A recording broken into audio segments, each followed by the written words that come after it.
Elle est un auteur ultra populaire, mais dans le sens noble du terme, c'est-à-dire qu'elle touche un large public et en même temps, elle se fait quand même plutôt discrète, hein. Son lectorat lui est très fidèle et elle le lui rend bien, puisque Madame Françoise Bourdin écrit et publie énormément. Bonjour Françoise. Bonjour. On est très très heureux de vous accueillir à Saint-Maur pour la première fois, hein, si Oui. je ne me trompe pas. Première fois que je viens dans ce salon. Et c'est vrai quand je dis que vous vous faites plutôt discrète, c'est vrai qu'on ne voit pas beaucoup dans les médias. Est-ce que pour vous, ce genre de salon, c'est quand même l'occasion de rencontrer votre lectorat ? Oui, tout à fait. Le charme des salons pour un auteur, c'est de rencontrer son lectorat. Les médias ne me convient pas très souvent dans leurs émissions, mais de toute façon, c'est pas là que je rencontrerai mon lectorat, donc c'est pas très grave. Alors comment expliquer qu'ils vous invitent pas tant que ça, les médias, après tout ? Parce que je crois qu'il y a en France, et c'est vraiment très particulier à la France, une espèce de connotation péjorative à la littérature populaire. On a vraiment l'impression, quand on fait de la littérature populaire, qu'immédiatement, c'est du roman à l'eau de rose, de la littérature de gare. Ce qui n'est pas du tout le cas. Là, les romans populaires, ça veut seulement dire que ça plaît à beaucoup de gens. Ouais, et c'est surtout ce que défend Gérard Collard ici, hein, ces auteurs dits populaires, mais dans le bon sens du terme. Alors les lecteurs pourront justement découvrir l'édition collecteur d'eau et de feu que je vais vous montrer, paru chez Belfond, hein, si jamais vous le cherchez, Françoise vous le dédicacera un petit peu plus tard. Et on a aussi également Un soupçon d'interdit paru chez Pocket. Alors point commun de ces deux ouvrages, vous racontez très bien le poids de la famille, hein, qui est vraiment lourd à porter, qu'il s'agisse de familles recomposées ou de belles familles, et vous questionnez avec subtilité cette notion d'héritage. Est-ce que c'est un thème qui vous tient à cœur ? C'est un thème qui me tient énormément à cœur et je crois vraiment que je ne suis pas la seule. Je crois qu'à travers toute la littérature, on va trouver décliné sous toutes ses formes le thème de la famille. D'abord, je crois que nous nous identifions tous, tout le monde, à une famille petite, grande, effectivement recomposée, déchirée. Tout le monde a une famille. Donc les auteurs ont toujours écrit sur la famille. Alors l'autre carte que vous jouez avec brio, c'est aussi les histoires d'amour, la passion amoureuse, sans vous coller forcément l'étiquette d'écrivain à l'eau de rose. Qu'est-ce qui, selon vous, fait la force narrative d'une belle histoire d'amour ? Qu'est-ce qui vous plaît dans cette façon de les raconter ? Je pense que pour qu'il y ait une belle histoire d'amour, il faut d'abord qu'il y ait des personnages sympathiques. Si vous ne vous intéressez pas à leur sort, c'est pas la peine, le livre vous tombe des mains. Donc il faut d'abord planter ces personnages qui soient sympathiques au lecteur, qu'il y ait évidemment un peu de suspense, c'est-à-dire de les prendre à un moment de leur vie où ils sont en difficulté, où quelque chose vient s'opposer à leurs sentiments et les empêcher de continuer leur histoire d'amour. Et après, c'est à l'auteur de démêler tous ces fils et de faire qu'il y ait une fin heureuse, parce que moi, j'aime pas trop les fins tristes. Il m'est arrivé d'en faire quand vraiment l'histoire le nécessite, mais j'aime pas les fins tristes. Je trouve que c'est bien quand on finit un livre et quand on le ferme d'avoir le sourire. Puis les lecteurs n'aiment pas non plus, ils vous grondent, après ils disent « Ah là là, qu'est-ce qui lui est arrivé à celui-là ?» Qu'est-ce qui vous est arrivé ? Exactement. Alors vous êtes aussi très proche de la nature, on sait que vous avez une passion pour les chevaux, pour les grands espaces.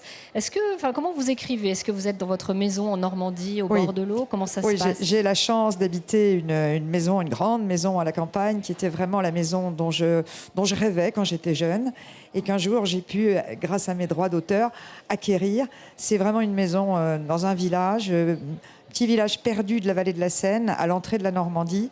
J'ai un panorama formidable devant moi avec la colline, la forêt.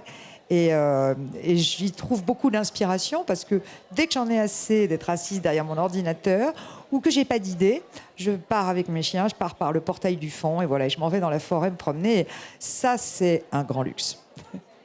Alors, je ne sais pas si le public le sait, mais cette année, le thème du Salon de Saint-Maur, c'est quand même le 7e art, le cinéma, mais aussi le petit écran, la télévision. Et vous, Françoise, vous avez un lien fort à l'image, puisqu'il y a quelques années, vous avez eu la chance d'être adaptée quand même par la grande José Dayan. Comment ça s'est fait ? Racontez-nous. Alors ça, c'était vraiment au tout début pour moi, tout début pour elle.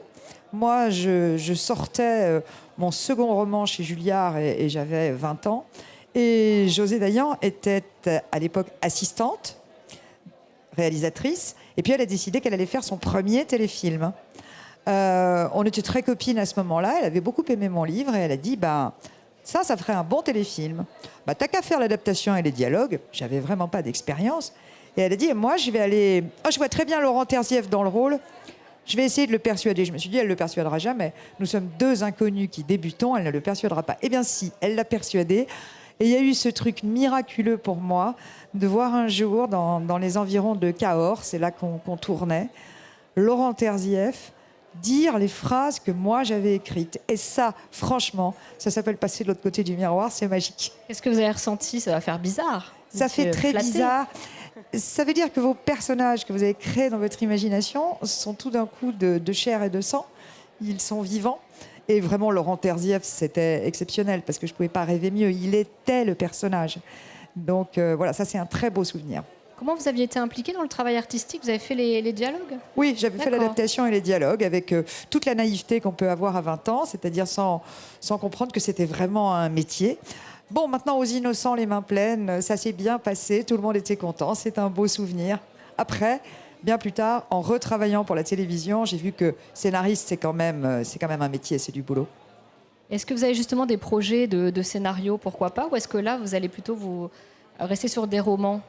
Alors maintenant, je me consacre exclusivement au roman parce que j'ai travaillé un long moment pour la télévision. Je trouvais que c'était intéressant d'être scénariste. J'ai même écrit un scénario de polar. Je trouve qu'il faut toucher à tout. Scénariste, c'est une écriture rapide, c'est une écriture efficace. C'est évidemment pas une écriture littéraire. Donc il faut faire attention de ne pas sombrer non plus là-dedans. Moi, j'ai eu la chance d'avoir certains de mes romans adaptés par d'autres. Et parfois, ça se passe super bien. Pour BM Blues, ça s'est vraiment bien passé. L'adaptateur, c'était Dominique Roulet. Il avait travaillé pour Chabrol. Il m'a fait une adaptation géniale que j'aurais peut-être pas su faire moi. Parce que quand on a écrit le bouquin, on l'a construit. Il faut quand même tout casser et reconstruire autrement parce que pour l'image, c'est pas la même chose. Donc ça, BM Blues, c'est un très très bon souvenir. Les Vendanges de juillet, qui pour la télévision s'appelait Retour à Fontaine. Ça, c'est moi qui l'ai adapté et dialogué, et ça, c'est difficile. Mais j'avais Pierre Vanek dans le rôle principal. Alors, avoir Pierre Vanek, vraiment, ça m'a inspiré pour réécrire pour l'image. En revanche, j'ai eu des adaptations qui m'ont moins plu. Les Sirènes de Saint-Malo étaient adaptées pour France 2, pour 3 téléfilms. J'avoue que je n'ai pas reconnu grand-chose.